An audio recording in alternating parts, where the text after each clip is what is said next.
And we're back on the dirt road. The exhilaration continues as we find out more about the sport of motocross, the life of an athlete, and the training needed to be a champion. This could be the city's best kept secret, and we want to uncover more. Let's check in with Des as he watches Carlin take on the course like a pro. Oh, hey, Karina. 你好， This is super cool. 对，真是。 Yeah, let's sit down, because I want to hear more about your journey. Okay. So tell us about your motocross journey. How do you get into this sport? 哦，我从16岁开始玩这摩托车，然后呢是跟朋友去看了一个比赛，然后觉得它很神奇、很好玩，然后就开始参与了这运动。 Tell me, in terms of the people who do this sport, are females in the minority? 在我玩的那个时候呢，整个中国大概有6个女性，然后玩这个摩托车。6个。对，6个，其实是很少的。Are there female categories and male categories, or does everybody race together? 哦，在我比赛的时候，当时因为女性的人数很少，所以是和男的一起比赛的，没有分女子组这样子。 但是今天就觉得和男生一起比赛很有意思，然后只要没有跑最后1名，然后就很开心。Being in a sport that's mainly male dominated, are there any challenges being a female athlete? 当然，这个运动里面大多数都是男性呢，然后他们在体能上还有技术上都会有一个很大的挑战。 曾经有一场比赛，有24个人参加，然后只有我一个女的，然后在第1圈我带头跑了第1名。It's amazing. I myself have a young daughter. What advice would you give to the little girls out there who want to play this sport? 我觉得这个运动对女性其实是一个很好的运动，她们只要不怕摔跤，然后不怕辛苦，不用怕很累，其实是很容易入门的。 Tell us, to become a champion in general in this sport, and also as a female athlete in a male-dominated sport, what do you need to do?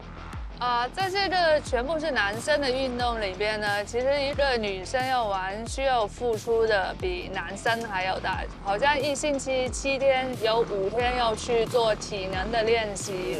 然后还有每天练习骑车最少3个小时。通常我们呢会每天早上起床呢就会先跑步5公里，然后就会骑车，然后2小时，到下午就会进行一些游泳啊、跑步，然后晚上就会进行一些力量的练习，然后来保持一个对体能的要求。然后玩这越野摩托车呢，通常它就体能要占60%，技术占40%。I know you don't race anymore.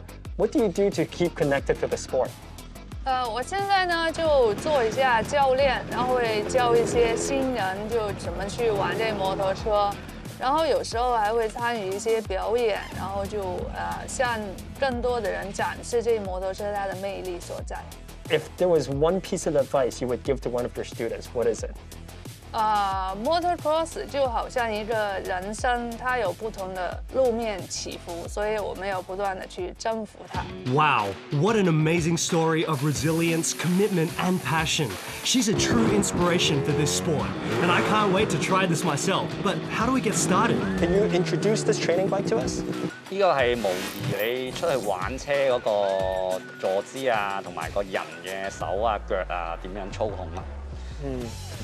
So this training bike is really for you to simulate what you're going to experience out there in terms of body positions, your hands, your legs. Doing your training on this apparatus here, is it really going to simulate what we're going to experience out there? 都相似嘅，係啊。如果係，你可以上去試下。就咁上去。Okay. Okay. So you tells me that this is a pretty good representation of the real thing. What should I pay attention to now that I'm on this thing? 最緊要係平衡啦，首先要用你嘅方法平衡到架車先啦，就模擬你喺出邊揸車嘅平衡嗰個姿勢啦。So should my bum be on the seat, or should I be kind of on my legs the whole time?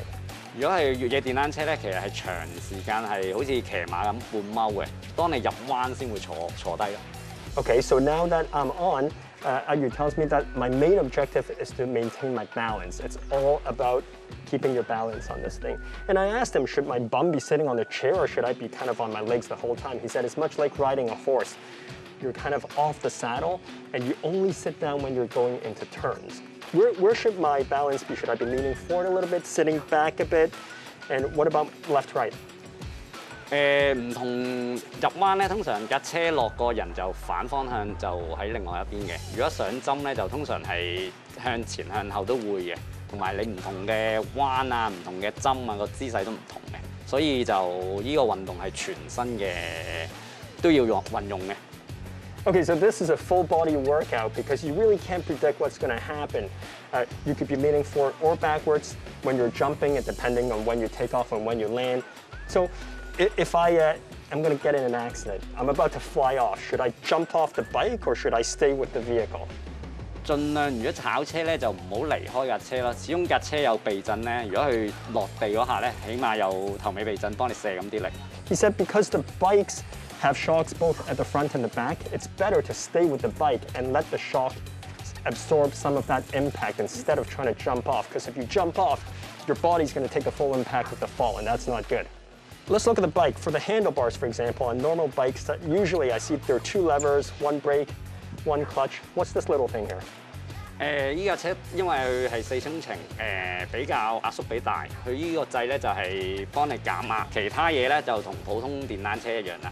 Well, in terms of your hand controls, the handlebars, there's an extra lever here because this is a 4-stroke engine, he's saying. So when you start the car, to keep the pressure down a little bit, you would pull this so it's easier to start the car. But other than this, which you won't use after starting the car, everything else is the same as a normal motorcycle. So after I use this training bike here, I've mastered this, what's the next step? 會喺下低平路咧就行雪糕筒，都係操控你入彎嘅姿勢啊，或者操控你轉彎嘅動作咯。So after I am done here with the training bike, the next step would be to go down there and start off on flat ground, doing circles and figure eights. And the reason for circles and figure eights is really to, once again, to get that feeling of the balance, but also to practice turning, the motion of turning. Let's say I'm able to get a good feel for riding on flat road, and now I'm on the track, I want to do some jumping. What are the things to pay attention to?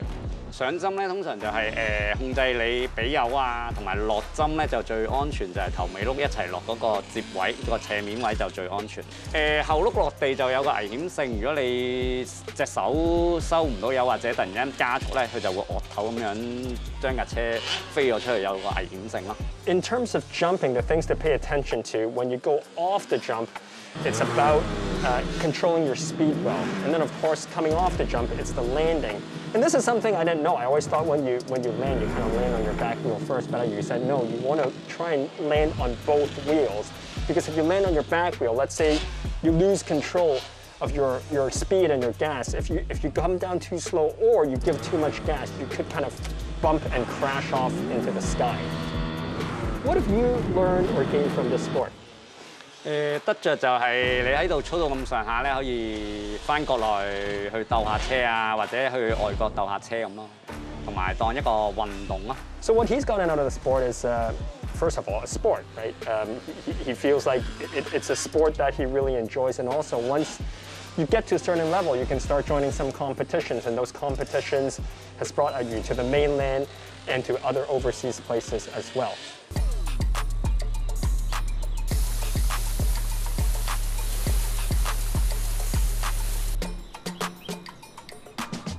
Man, I had an awesome day today, and it makes me love my job. I mean, look at this place, how cool is it? And I would never have known about it had I not been here to shoot. Now, from my conversations with our athletes today, I realized the overarching theme is you don't need fame, you don't need glory. If you want to excel at a sport, what you need is passion. I mean, listen to their stories. No place to train, no commercial sponsors, you have to use your own money, and you even have to compete in a gender class that's not your own. And you know what? They all did it, and they all excelled, and that's pretty cool.